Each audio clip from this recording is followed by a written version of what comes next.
I'm going to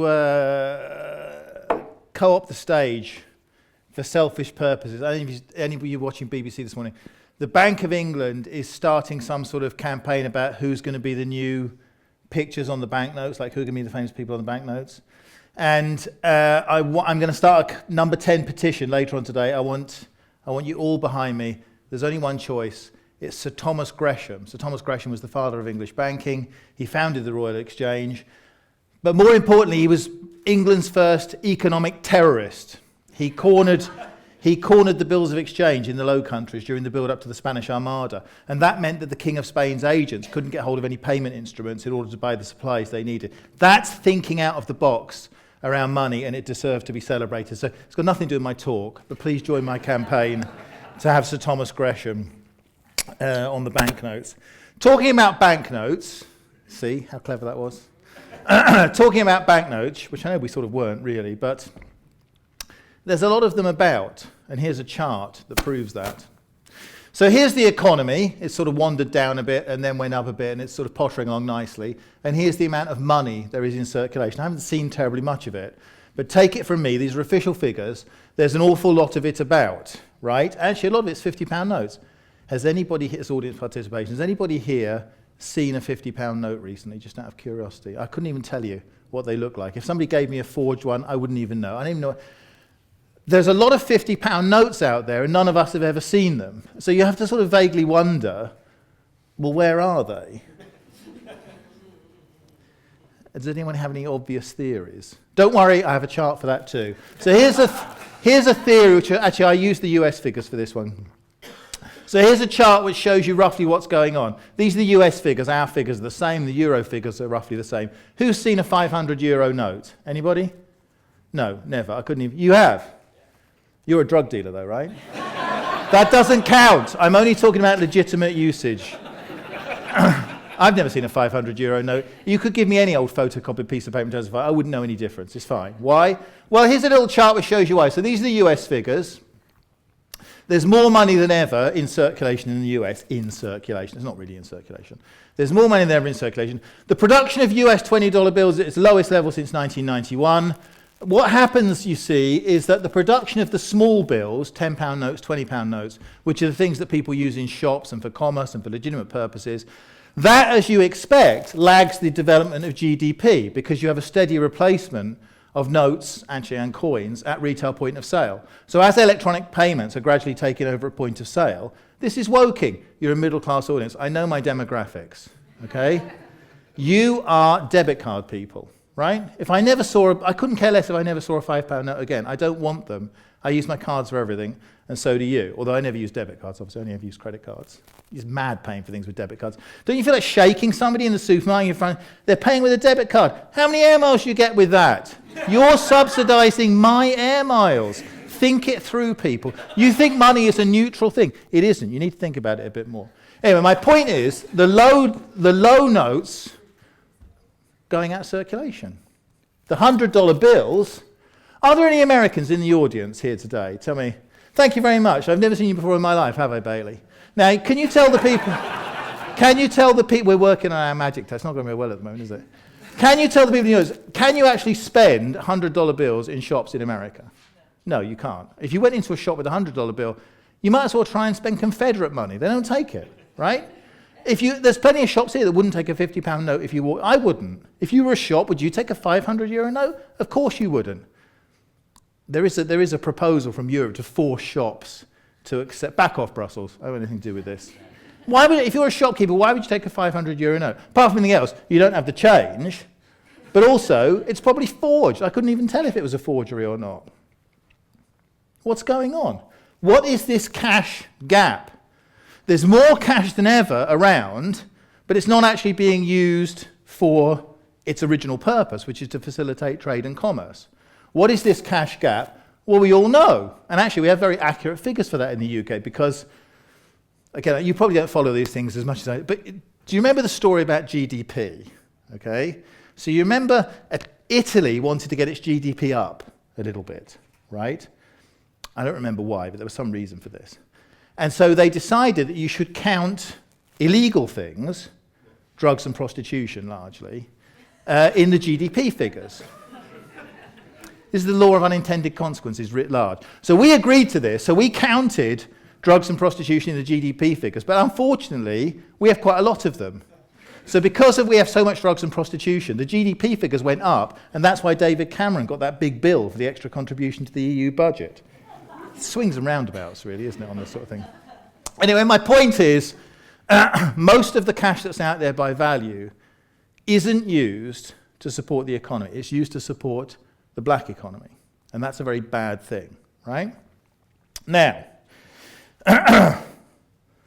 if you look at where cash is, actually I don't want to dwell on, but you understand this point. Look, in modern, efficient, advanced countries, like Iceland, for example, nobody uses cash. 96% of all retail point-of-sale transactions in Iceland are card-based. The only people that use cash are tourists, right? Nobody uses cash in an advanced nation, okay? In places where the rule of law, doesn't run as smoothly as it does in places like Woking, you see the use of cash steadily going up. But the point I want you to figure out is here. So not only is that cash being used for illegal purposes, it's actually quite a drag on it. Cash costs a lot of money. You don't see it. The costs are very diffuse. You never think, well, what does it cost to have armoured cars driving around and ATMs? But actually, it's actually quite a lot of money. And the point is, you're paying for that, but you're not using the cash. So in essence, law-abiding taxpayers like me, and broadly speaking some of you, are subsidising criminals to use cash and not pay taxes. And that doesn't, I don't remember voting for that. I mean, I don't read every line of every manifesto, but I don't remember voting for that.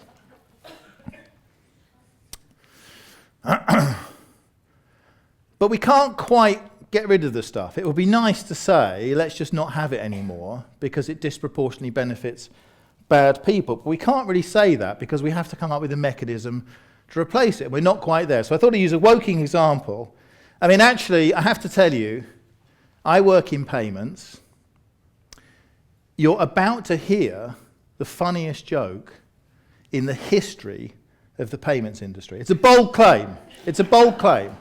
But this is the funniest joke in the history of my industry, okay? So please don't think anything bad about my industry. This is the funniest joke in the history of the payments industry. Woking is a very cosmopolitan place. Some of the visitors may have noticed. This is the food court around the back of Toys R Us, where I went to get some excellent Vietnamese soup the other day when I was walking through. This is real. This is not a stunt purchase for the purpose of this presentation. This is payments in action. I live this stuff. I'm not just talking about it. I live it. I went round here to buy some delicious Vietnamese soup for lunch, and I didn't have any cash with me, right? So I gave the guy my card, and he said, oh, actually, we can take cards because we have a new piece of jiggery-pokery that connects to my mobile phone, so you can put cards in and pay with cards.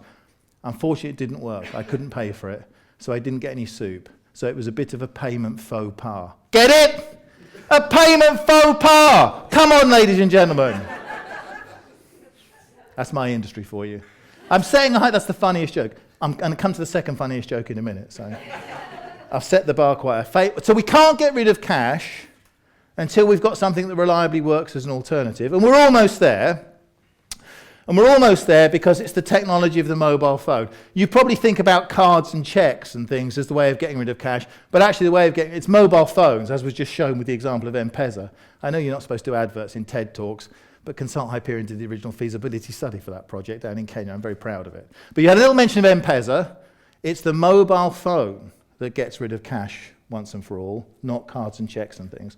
And the reason is because you can use your phone to pay for things, but you can also use your phone to get paid. The phone is a terminal as well as a card. I don't want to go into this. It's not the point. The point is mobile phones get rid of things. I'm afraid I couldn't come over to Woking to try it out, but this is an Apple Pay transaction in Guildford last week, just to prove to you that this isn't PowerPoint. This is buying something with an iPhone in Marks and Sparks in Guildford last week. Okay, so mobile phones give us the ability to get rid of, just take it from me, it's payment faux pas, because faux is the Vietnamese.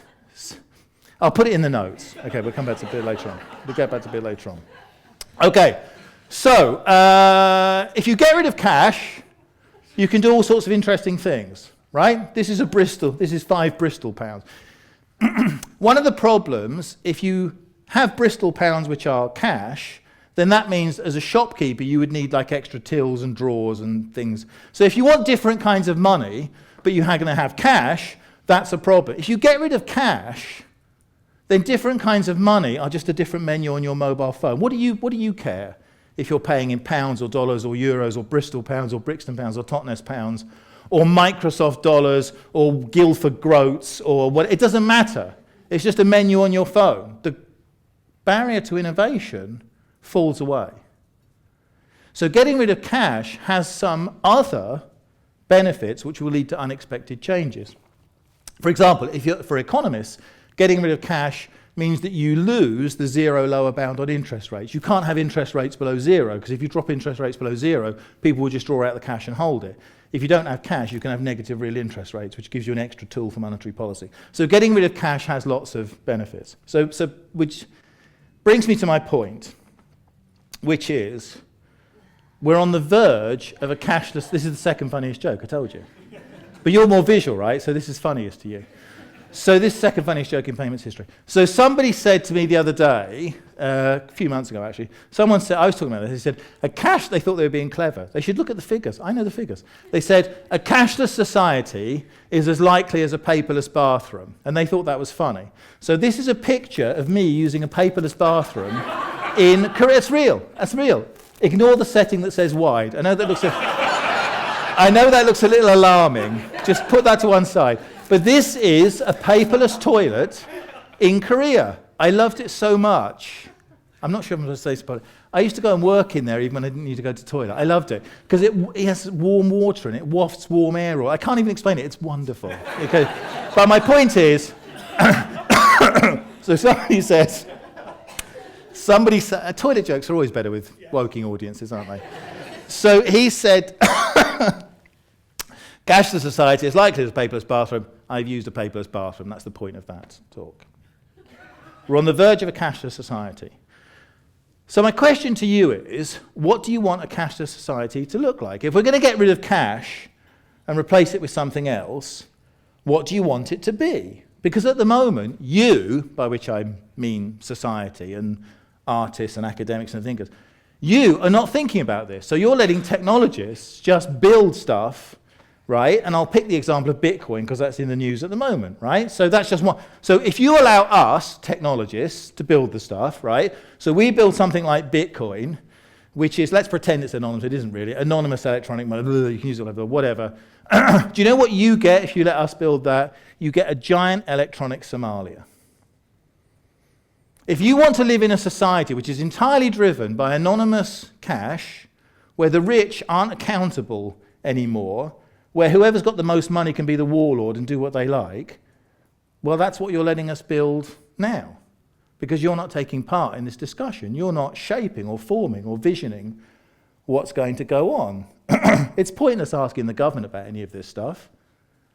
They don't know how a laser printer works, let alone how Bitcoin works. What's the point of asking them about, I need to ask you, what do you want?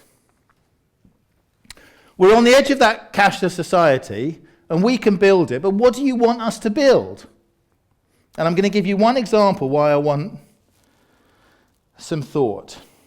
Just a very quick example. For the last few years, we run an annual forum in London about the future of transactions once a year. And for the last few years, we've been running an art competition. We have art students come in to help us envisage the future of money. It's the Future of Money Design Awards, if you want to Google it. And I just want to illustrate to you how much thinking we need from that space. I'm going to give you one example of something that comes from the students. This comes from a guy called Austin Holdsworth, brilliant artist, and he came up with this idea. It was up to us to think about technologically how it would work. But I just want to show you what the kind of thing. So he said, so this is the idea. This is what, if you ask technologists to build it, this is what I'm going to build, right? So I'm paying somebody. Oh, sorry, you can't see that. I was pointing at the screen down there. It's unintelligent. Right, so here's me paying for a taxi ride. This is real, by the way, again, not staged. There's no smoke and mirrors in these kind of things. That's me really paying for something in a taxi, okay? So that's me using my mobile phone to pay for something in a taxi. So here's what we do. So we have something like Bitcoin or something, right? So we have electronic money that you can send around everywhere. And I pay the guy in the taxi. And I press the button, and I choose Litecoin. And so when I choose, Litecoin is the name of it. So I choose Litecoin, and that transaction goes onto the blockchain. As a technical, that's just the history. It's the ledger of all the transactions. And that's open and transparent, and anybody can see that. Companies can look at it, they can mine the data, they can use it for analytical purposes. People can sell me financial services that use my transactions on that. Anybody can access that, and it's free to me, right? Because that data is worth something to those companies. So I get it for free. Alternatively, let's say I'm nipping out in the middle of the night to buy some methamphetamine. Obviously, I wouldn't want that done with Litecoin because I wouldn't want the transaction recorded. My wife's very unhappy about my methamphetamine expenditure at the moment. I just need to keep it under wraps for a couple of weeks, okay? So I nip out at night to buy some methamphetamine, and so I choose there to pay with Darkcoin. So with Darkcoin, it's the same kind of thing. We have the electronic coins on the blockchain. They go all around the world for nothing. But with the dark coins, right, when you pay for it, it's cryptographically encoded. So the transaction goes onto the blockchain, it's recorded, but nobody can read that transaction. Nobody knows it was me. Nobody knows it was you. That wasn't a slander. That was just an alliterative. He's the person that looks most like a drug dealer in the first two rows. So it's like, so look, it's not about me. It's not about me. That transaction is recorded. It's hidden. No one ever sees that. But there's a 20% withholding tax that goes to the government. So I can do my anonymous transactions. I can pay my builder under the table to avoid VAT and income tax. By the way, you should go to jail for that.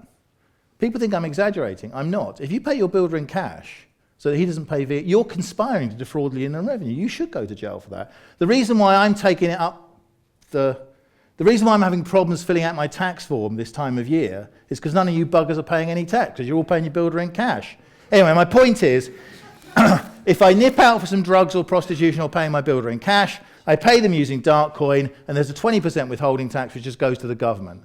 And that gives society back the money that it deserves from that black economy.